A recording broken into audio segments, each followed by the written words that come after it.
notion de base en photographie, correspondance entre sensibilité et qualité d'image. Bonjour et bienvenue dans cette nouvelle vidéo consacrée aux notions de base en photographie. Aujourd'hui, nous allons voir quel est l'impact de l'augmentation de la sensibilité, c'est-à-dire les ISO de votre boîtier, sur la qualité de vos images, leur piqué, leur dynamique, au travers de 3 photos exemples qui vont vous permettre de vous rendre un peu compte de la dégradation occasionnée par l'augmentation de la sensibilité. Commençons d'abord par un petit peu de théorie pour comprendre l'impact que va avoir l'augmentation de la sensibilité et pourquoi cet impact va avoir lieu. Alors en fait, augmenter la sensibilité, c'est quoi? C'est ni plus ni moins que multiplier le signal électrique qui est généré par le capteur par rapport à sa sensibilité initiale. Donc votre capteur a une sensibilité initiale qui est très souvent les 100 ISO. Quand vous allez lui dire « tu te mets à 200 ISO », il va en fait recevoir exactement le même signal, lumineux, c'est les photons qui rentrent dans votre objectif pour aller frapper votre capteur numérique. Donc il va recevoir le même signal lumineux via ces photons, qu'il va convertir en un signal électrique identique également. Simplement, après, il va multiplier ce signal par 2 pour obtenir 200 ISO. Si vous lui demandez 400 ISO, il va multiplier le signal de base par 4, 800 ISO par 8, 1600 ISO par 16, 6400 ISO par 64. Le problème, c'est que toute conversion d'un flux en un autre, et là en l'occurrence d'un flux lumineux en un flux électrique, implique qu'il y a un bruit dans ce signal, c'est-à-dire en gros des parasites.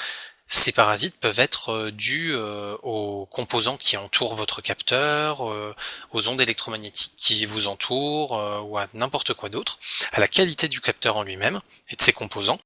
Et donc ce bruit, c'est vraiment des parasites, c'est-à-dire ça va se transformer à la fin sur votre image en pixels que vous n'aviez pas envie de voir et qui ne correspondent à rien de réel.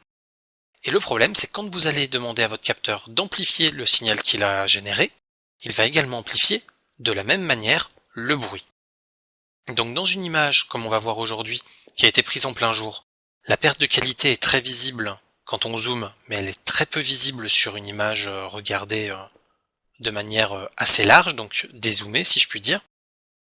Mais quand vous allez travailler dans des ambiances feutrées, avec des faibles lumières, retenez bien que donc le bruit par rapport au signal est beaucoup plus important en termes de proportion, et donc quand vous allez augmenter la sensibilité de votre capteur, eh bien le bruit va prendre une place prédominante sur votre image par rapport au signal que vous auriez voulu préserver, qui est celui de la lumière qui rentre dans votre objectif pour réaliser votre photo.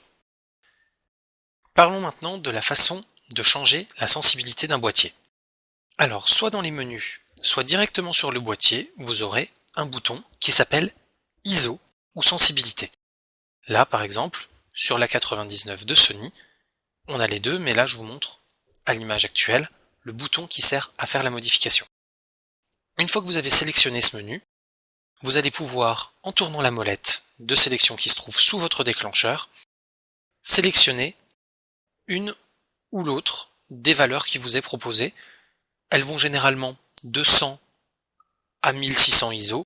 Certains boîtiers peuvent monter jusqu'à 400 000 ISO et certains boîtiers proposent des valeurs inférieures à 75, 50, 25 ISO, permettant d'effectuer plus facilement des poses longues en plein jour sans filtre neutre. Voyons donc maintenant concrètement ensemble l'impact sur 3 images de cette augmentation de la sensibilité. La première image, qui a été donc prise à 100 ISO, et quand on zoome, on voit bien que la qualité est excellente, qu'on a beaucoup de détails sur les feuilles, et que c'est vraiment très propre. Maintenant, la même image prise à 800 ISO. Donc, quand on est comme ça dans une vision assez large, on a effectivement une sensation de qualité identique, on se rend pas compte que l'image a perdu en qualité. Donc là, je vais vous montrer que vous avez perdu en piqué, mais sachez que vous avez aussi, c'est un peu plus compliqué à montrer dans une vidéo YouTube, perdu en qualité de couleur et en ce qu'on appelle la dynamique, c'est-à-dire la possibilité de récupérer des hautes lumières brûlées ou des basses lumières bouchées. Donc là on va se contenter juste de la qualité de piqué, donc la netteté de l'image, et en zoomant, on voit bien qu'on a déjà perdu pas mal de détails, qu'on commence à voir ce bruit numérique assez apparent. Enfin, à 6400 ISO, on va zoomer également sur l'image, et là on va se rendre compte qu'il commence à y avoir beaucoup de pertes de détails.